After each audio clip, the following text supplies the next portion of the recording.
Friends, welcome each and every one of you for this presentation. This is a very informal presentation and some of the thoughts which I wanted to share with all of you. And let me tell you, after this presentation, we are also going to have presentations from our DDGs, from the administration as well as finance sections, from the directors of institutes, and also from the secretaries of DGs of different science departments.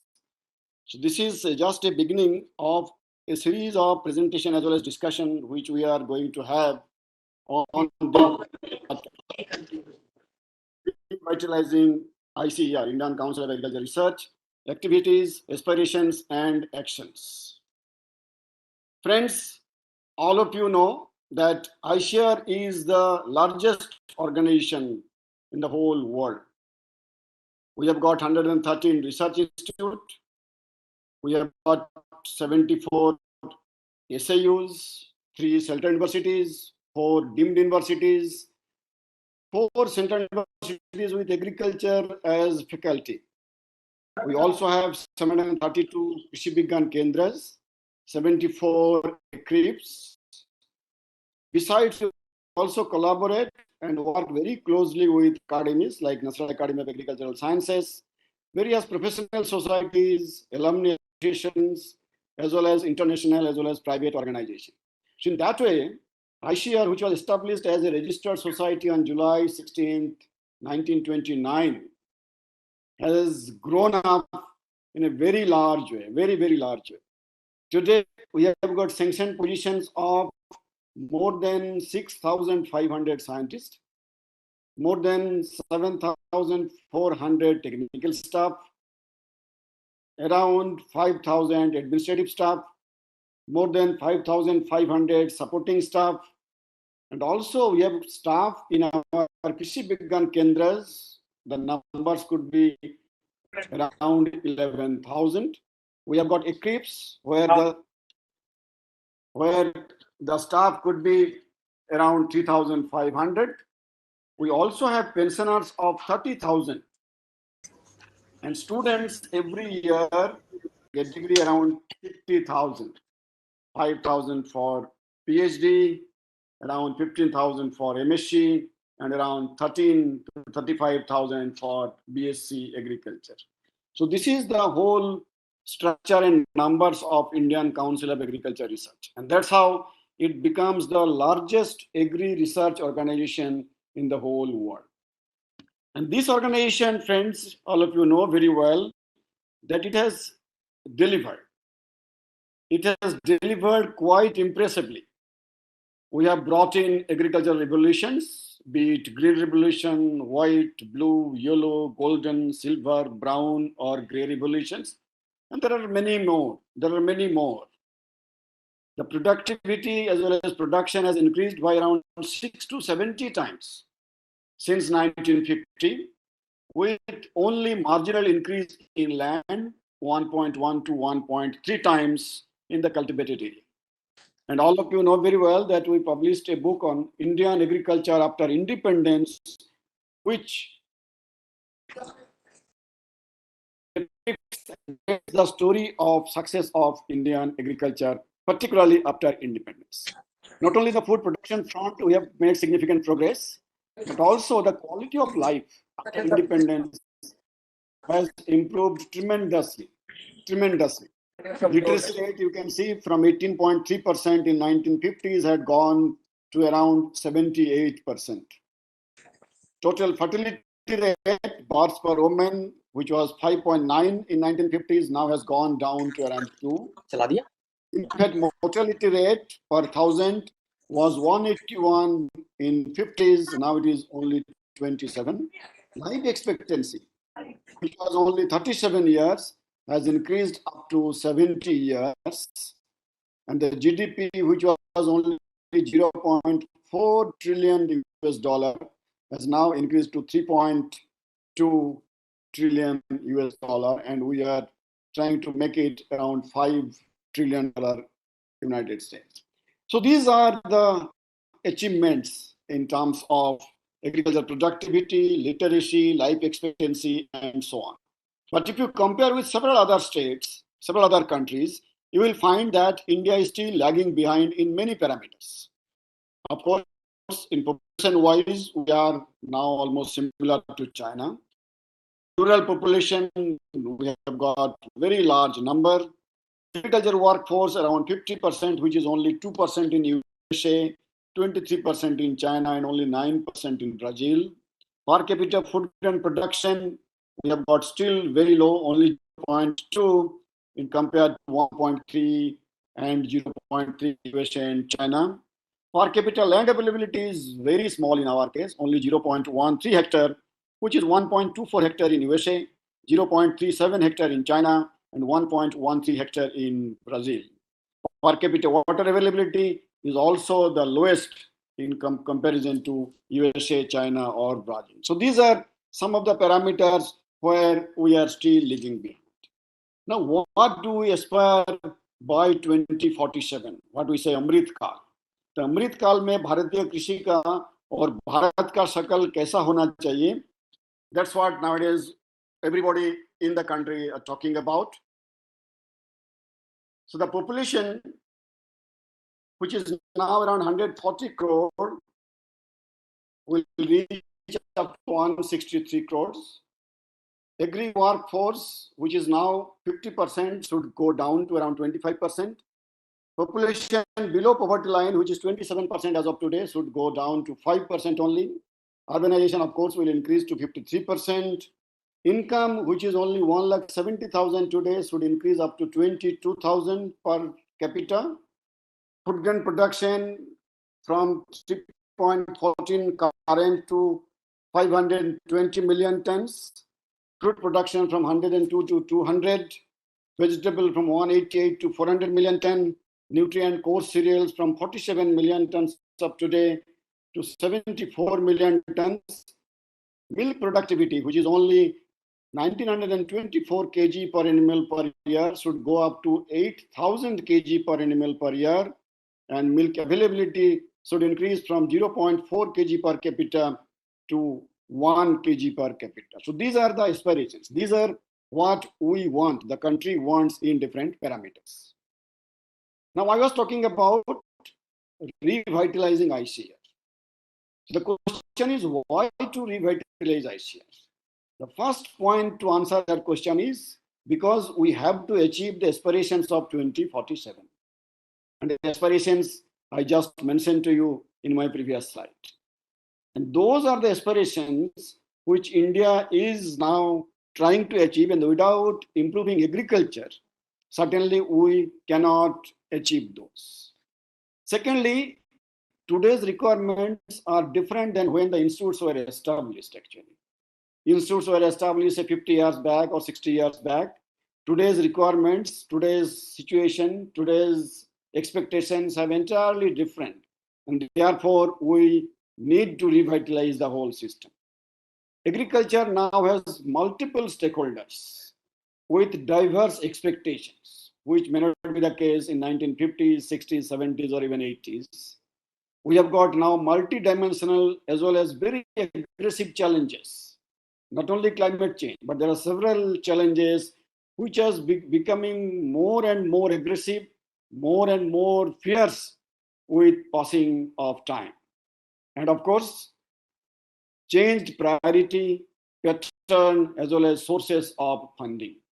The way ICAR institutes were funded, say around even 20 years back or 30 years back, now the priority has changed, pattern has changed, and sources of funding have also changed.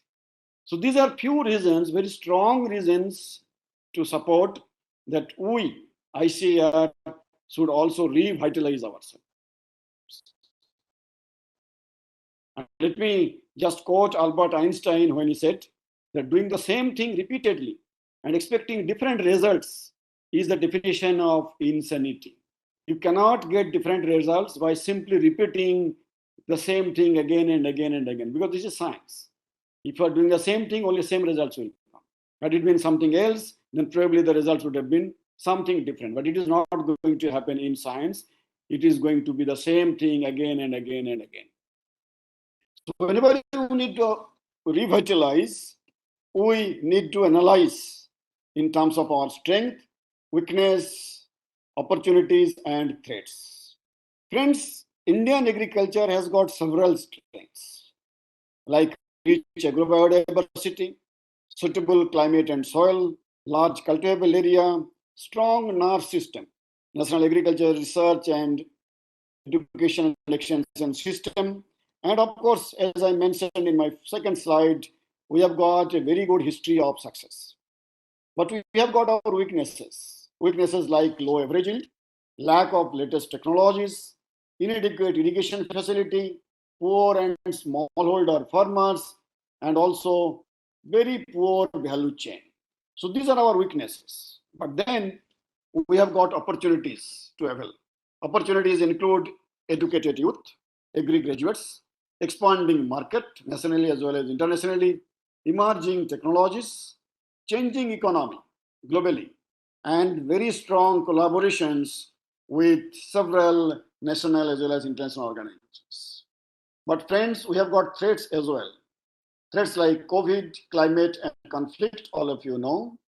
Unsustainable resource base, be it soil or water, inferior product quality, unskilled manpower, poverty, as well as job scarcity. So these are some of the very important threats which may derail the progress of agriculture. So we have to take into consideration all of these things. Now, whenever we have to plan for future, you need to understand that what are going to be the major drivers of agriculture, particularly Indian agriculture. So the mega drivers and their mega trends could be seen from these four parameters. One is demographically, we are going to be different.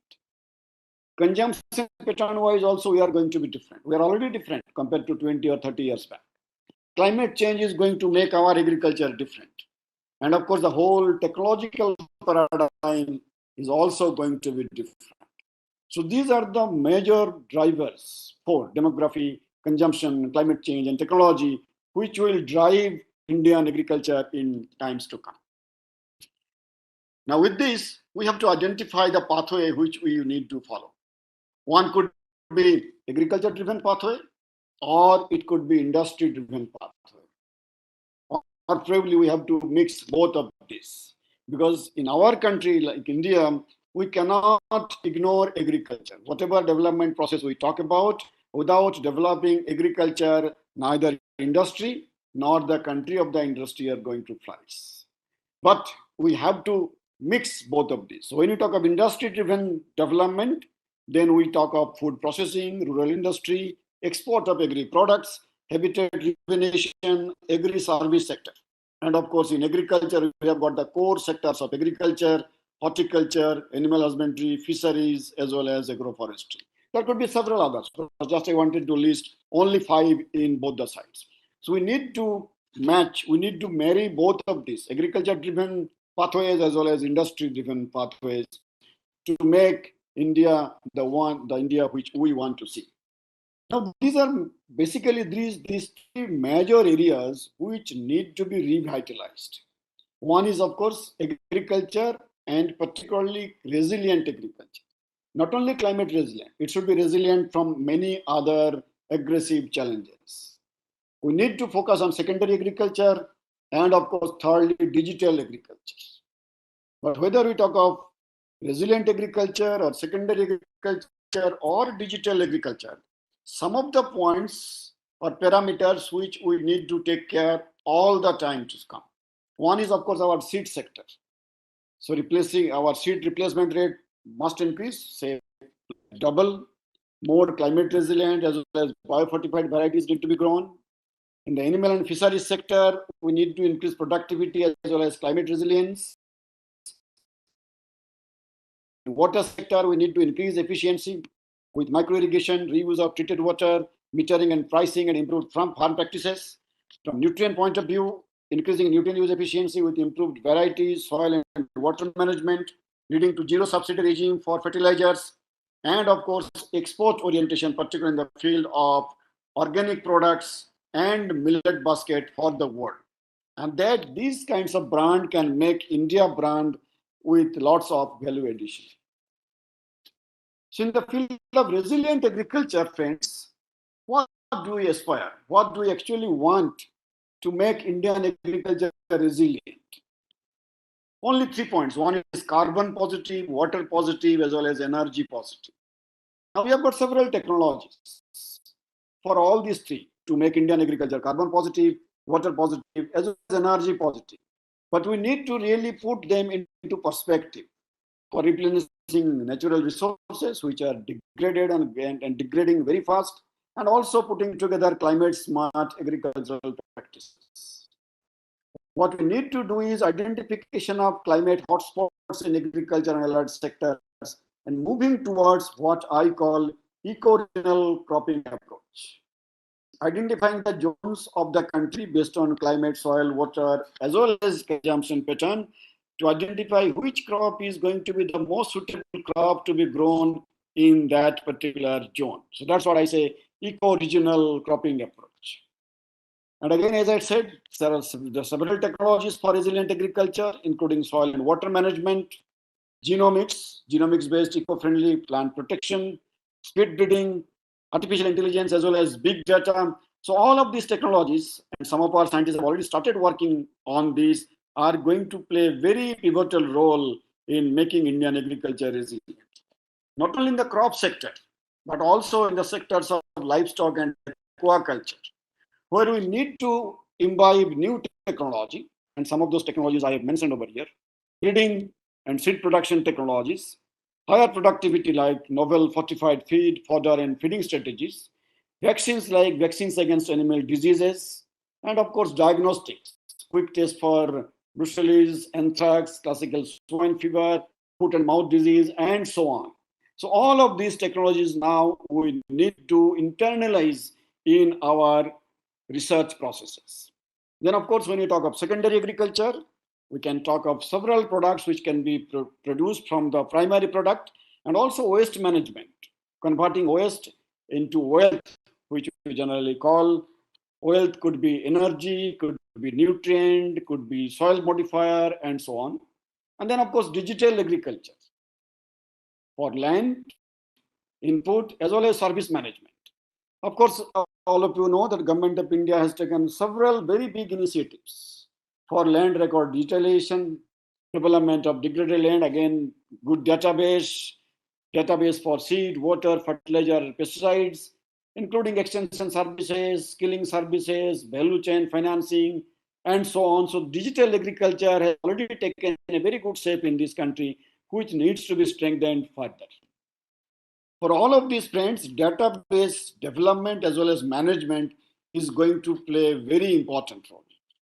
It is not only difficult to generate data, but also it is difficult to manage the data. But without generating good data or managing that data properly, we are not going to get the full advantage of that. The data could include agriculture database, land database, rural and self-help group database, farmer data, agri-tech data, dairy, fisheries, water bodies, animal credit data, cooperative data. All of these databases are being developed at various levels, but certainly we need to combine all of these at district, state, as well as block level, and then to match them with agroclimatic zone specific values so that location specific solutions can be provided to all the problems which we are facing in agriculture. At the end of the day, friends, we need to provide the services to the farmers, preferably in their doorsteps. And it is not only going to be the responsibility of the government, but also cooperatives, SHGs, and also private players are going to play a very important role. So when you talk of farmers' empowerment for water, soil, seed, biostimulant, biocontrol, machinery, harvest, yield, warehouse, all of these to harvesting as well as post-harvesting, everywhere there are services to be provided. And of course, Government of India has got very big program which are going to be launched in very, very soon, rather in next 1 or 2 years. Rather. For all of this, KVKs must be revamped. KVKs must be transformed to become agri-clinic and training center. And that can be possible with public-private participation for innovation and technologies, agroclimatic zone-wise approach, structured agricultural curriculum, development of skilled manpower in agriculture, and of course, training and capacity building on machines and equipment. So all of these things can be done at KVK level, but for that, we need to upscale them. We need to improve them in terms of facilities, in terms of manpower, in terms of other resources. Friends, whatever I was talking so far, everywhere you will notice there is a role of technology. So technology, a medium for empowering people, and is the mainstay of making India self-reliant. So whenever our Honorable Prime Minister says Jai Jawan, Jai Kishan, Jai Bigyan, or Jai Anushandhan, so that Anushandhan is going to play a very, very crucial role, because what they say that today's research is going to be tomorrow's science, which is going to be day after tomorrow's technology. So if you want technology day after tomorrow, you need to work on research today. Generally, it can be translated into technology day after tomorrow.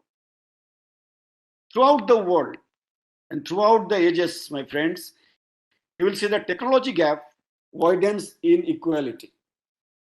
Whichever country where the technology gap is more wide, there is more inequality. There is more poverty. There is inequality between the richest and the poorest person. And if you can see this particular graph, how technology has improved a lot, which has narrowed down the gap, will be very, very easily visible. We are fortunate that currently there are several frontier technologies available with us, be it artificial intelligence, big data, Internet of Things, nanotechnology, 5G, robotics, drone, 3D printing, blockchain, solar photovoltaic, gene editing, and several others. I have not mentioned each and every one of those, but several other frontier technologies are now at the hand of the scientists. And certainly, if we can make use of these technologies, Indian agriculture can be revived. So the action plan, which at the government level is being thought of, that at the current level, say 2022, we have got weak technology innovation capacity. We have got weak financing mechanisms.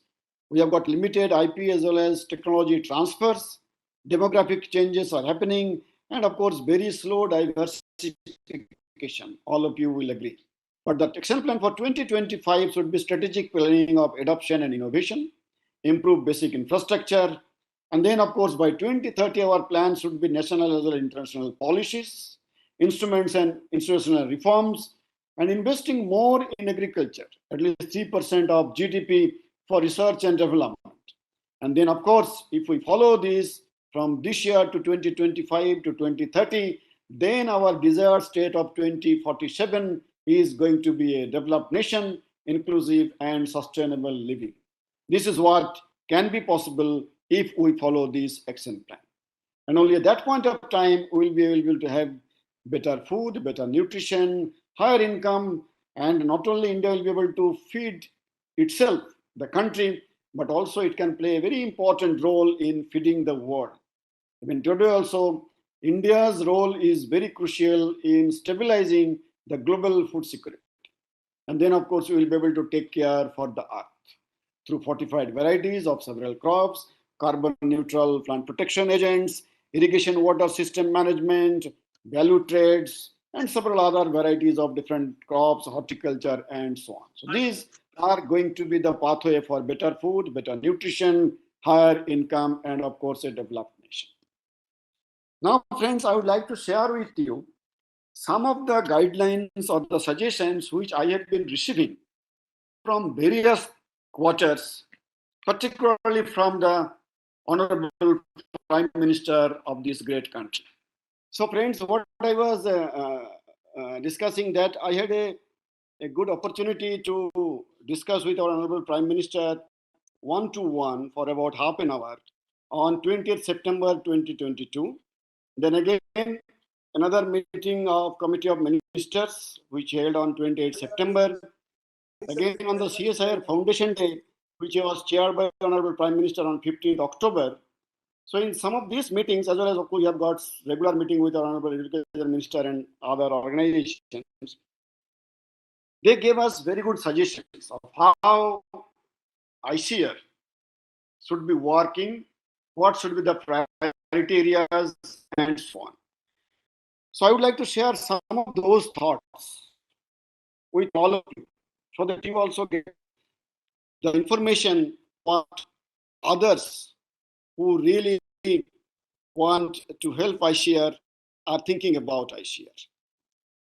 Some of the suggestions, if I present before you, number one was that the research should be multifaceted, including production, productivity, nutrition, health, environment, consumer choice, farmers in with new technology. This is the first point which the Prime Minister mentioned. Second was iShare should work with minimum government and maximum governance. Sir आपकी slide नहीं दिखाई दे रही है ये sir we are seeing the same slide now with photograph वो doctor साहब slow internet problem है, वो इंटरनेट स्लो है, अभी आएगी अपने आप ही आ जाएगी वो धीरे धीरे आएगी।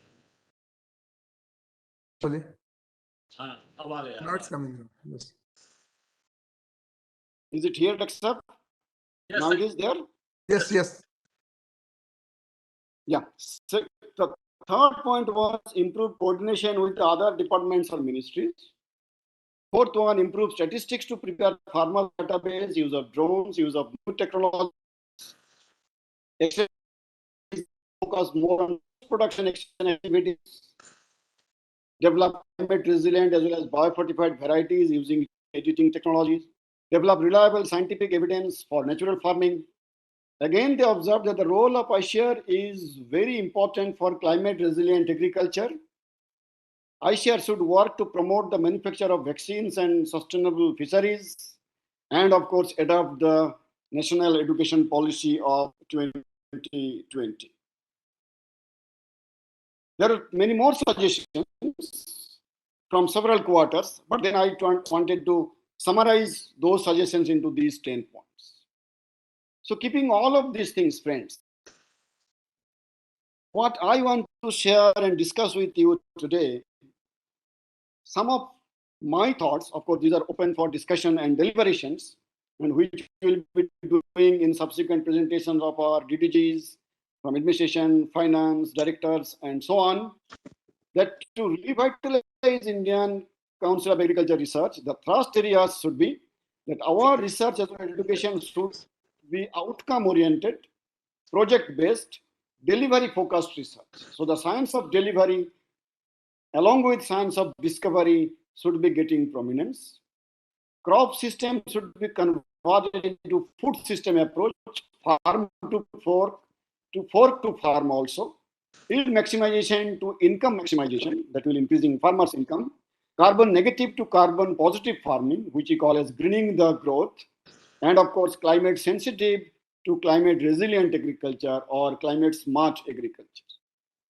Accordingly, we need to prioritize the resources and manpower use based on national priorities, international commitments, as well as our future scenarios.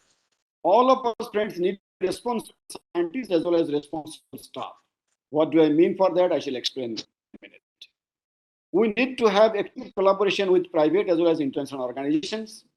And of course, we should have, and we are trying very seriously in that front, should have autonomy, decentralization, as well as incentive-based performance evaluation. So these are 5 points. There could be few more points as well on which we need to work now. Now for revitalization of ICR, the focal point should be, and I want that all of you please note down some of these narratives rather, that we should have one iShare. When I share should have of one this institute and that institute, it should be interinstitutional, multidisciplinary research to enhance efficiency and resource use. So every institute should not be asking for the same equipment that we want to have one atomic emission spectrophotometer in every institute. That is not going to be possible. If it is there in your nearby institute or in the country, try to have. And that leads to what I call as one iShare. Second one is one scientist, one product, OSOP. And that's what I meant when I said responsible scientist. So we should be responsible as well as productive scientists. Similar for technical stuff, it should be one technical, one skill, OTOS. And that will be having skilled as well as accountable technical stuff. We really need to have global presence of ICR, so global ICR, with more collaboration with private as well as international organizations. One example could be ICR Africa initiatives and so on. And then, very importantly, we need to have ICR industry initiatives, triple I. So scientists, industry, startup, FPOs, public, private, associations, industry-sponsored research, as well as testing and upscaling of technologies. So these 5 points, 5 focal points rather, I want to emphasize with all of you. One scientist, one product, one skill, global presence of ICR, global ICR, and the CIs. So one ICR, global ICR, that's what we should have. And it is very much important because, again, let me quote Einstein, that we solve our problems with the same thinking used when we created them. We cannot solve our problems with the same thinking used when we created them. We really need to have new thinking, new understanding, new science, and new management. And that's what we have to do. Resource generation, we know that government of India is asking us for last 5-6 years to generate not so easy.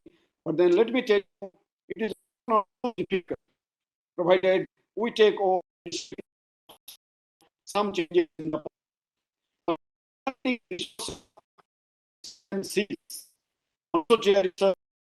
research, commercialization of technology, academics.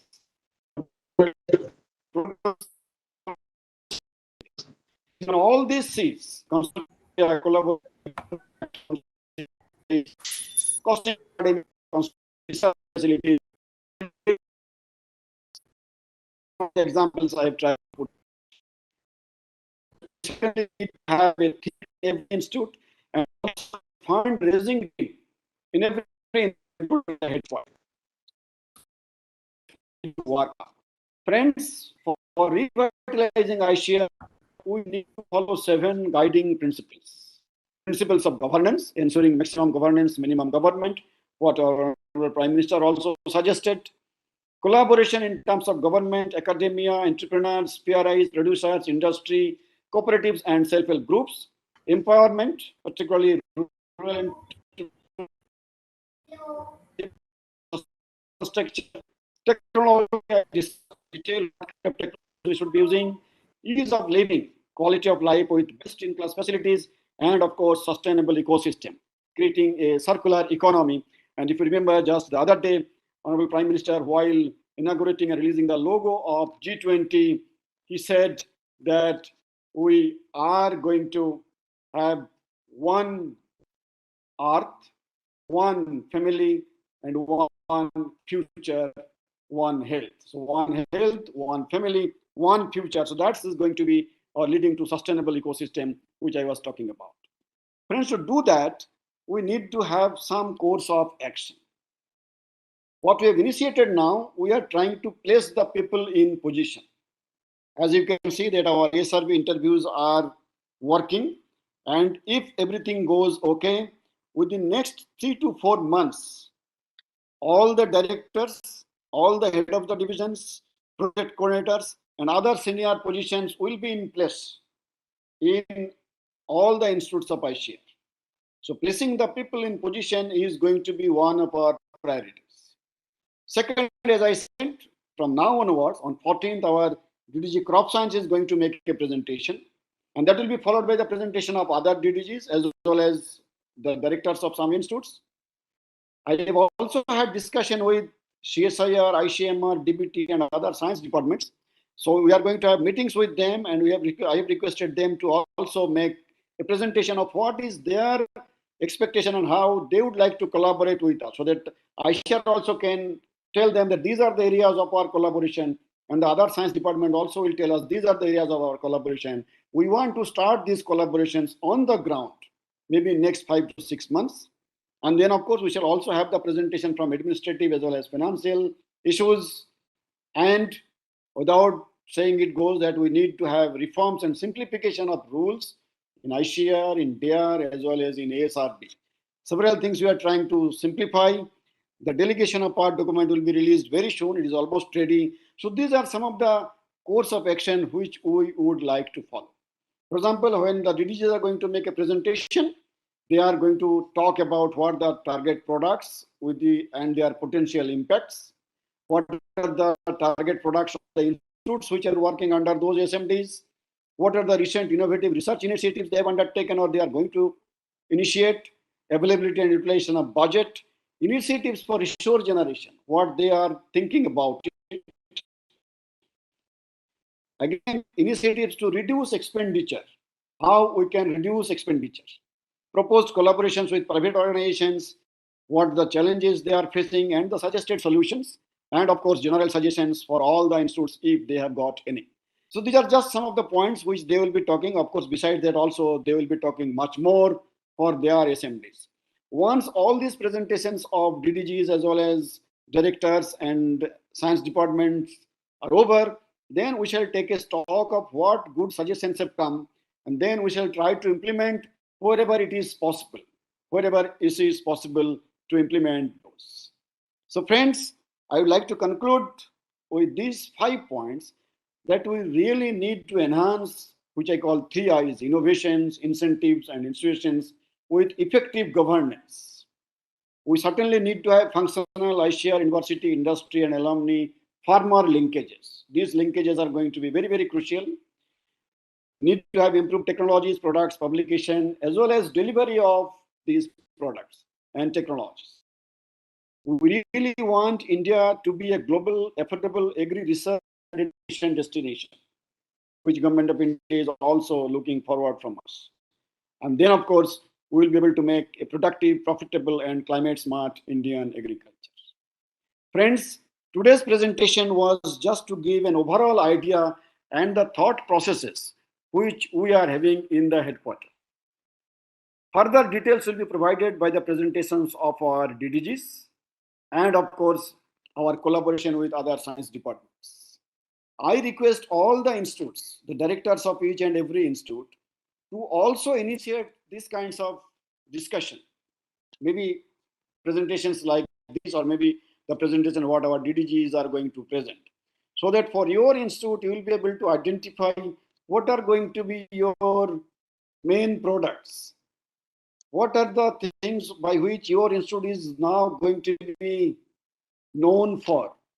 What are the resource generation initiatives you are going to take or you are thinking of taking? What are the ways by which you are going to reduce the expenditure? And what are other parameters or other areas in which you feel your institute as well as the whole ICAR should be working upon? These are going the deliberations in next few weeks and maybe just by 1 or 2 months. By the end of this year, by 31st of December, we should be completing all of these discussions. And then from next year onwards, we should be in a position to implement these ideas. By that time, I think all the RMP positions also will be there. Some of the heads as well as PCs also will be there. We are also going to recruit new scientists as well as technical, administrative, as well as supporting staff to the extent possible. And with this new team, we should be able to work together for the narrative of one ICAR, global ICAR. This is what I wanted to share with all of you today. I thank each and every one of you for your participation and giving me this opportunity to share some of our thoughts. Many more thoughts are going to be presented before you by the subsequent presentations. So with this, friends, I once again thank each and every one of you for participating, and we can spend some time today to have your opinion, your suggestions, very specific one. Mostly, if it is possible, for the area which I presented, we can discuss and then take some action to follow. Thank each and every one of you once again. Thank you.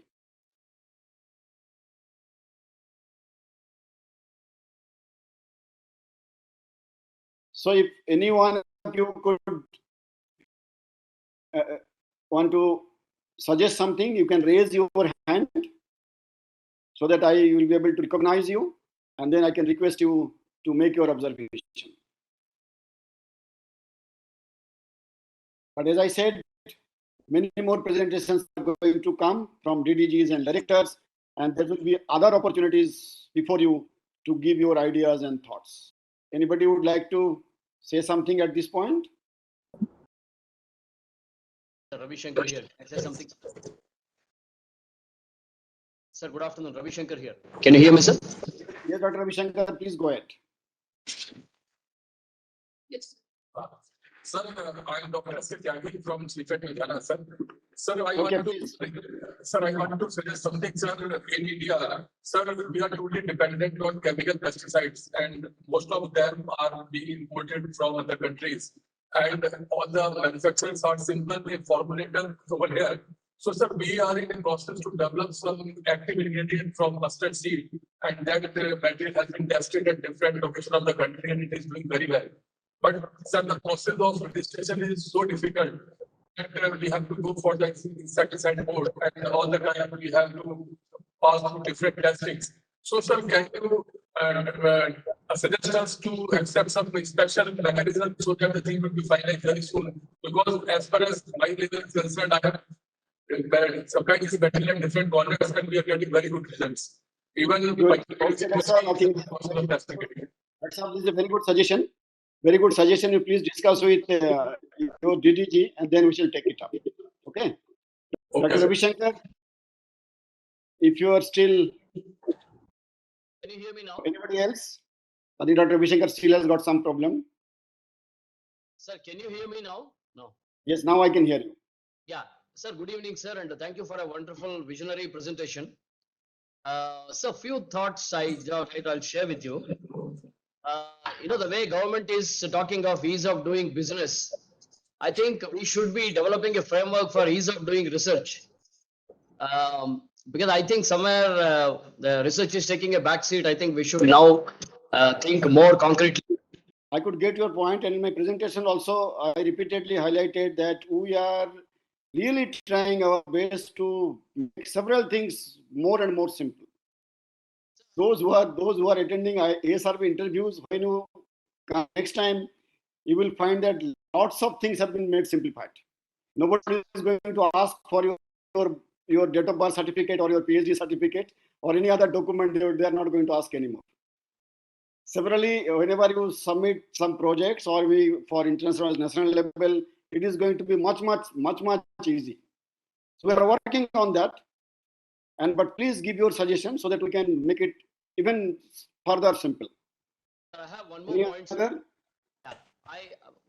The strong mentorship for and also helping funding for early career scientists, sir. Earlier we used to have the AP Fund projects. That was very useful, sir. Now the funding for the young scientists, I think that is one area we need to strengthen, sir.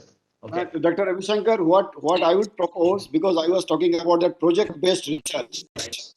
So we are going to give, or rather request the institutes to identify those scientists, and then we should support them. On the council side, we should certainly try to make some provision for the institute, but the director of the institute should identify which projects to be funded with more emphasis, with more support, so that young scientists who have got brilliant ideas and really trying to do their best should be promoted and encouraged. Those mechanisms we are going to put forward. Yes, sir. So one more point. Sir, Sure. rethinking on the scorecard, which is scorecard-driven research to encourage true science innovations. I think that is one more point, sir, which I would like to highlight, sir. Let me share with all of you now. This round of selection are going to be with the scorecards which are already there in place. We will be thinking about the scorecards once these IMP positions as well as heads and others are in position. In the next round will come will be certain scorecard. Precisely because if we start doing any modification at this stage with the scorecard, the whole recruitment process is going to be stopped. It is going to be further delayed for 1 or 2 years, which I certainly do not want. We So, cannot wait for another 2-3 years to start our recruitment process. I understand, sir, but we need to give more thought on more innovation, sir. Okay, Sir, Dr. what do you Vishankar, think? Dr. Vishankar, let us listen some other voices also. Okay, sir. Thank you so much, sir. Thank you, sir. Thank you. Dr. Mohanty,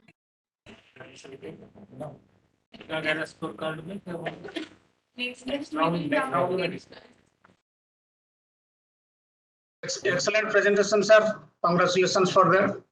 Then Dr.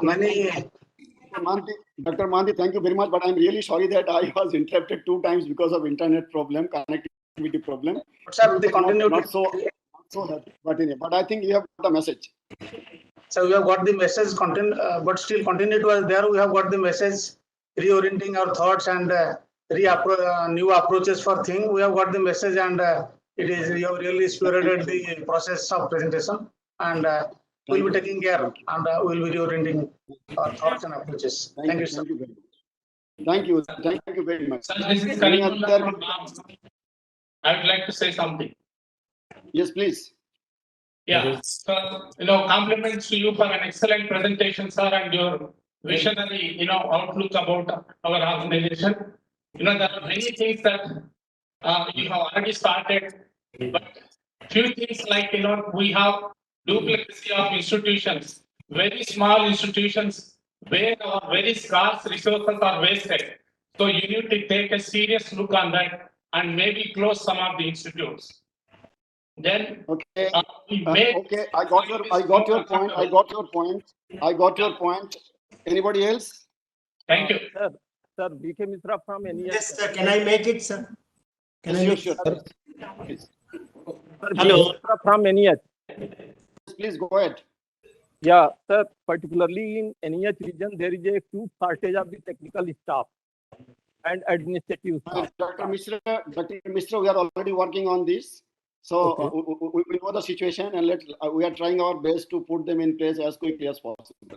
Okay, thank you, sir. Next, May I submit, sir? KG Mandal. Hello. yes, please. Hello. Sir, KG Mandal from Motihari. Friends, what I would request you please send your observations or suggestions in the chat box, and also to our ADG, Dr. Anil Rai sir, so that we shall compile all of those and then work upon those. Now we have to conclude this presentation discussion today. I once again thank each and every one of you for your keen interest, which I can see, and so many of you want to raise some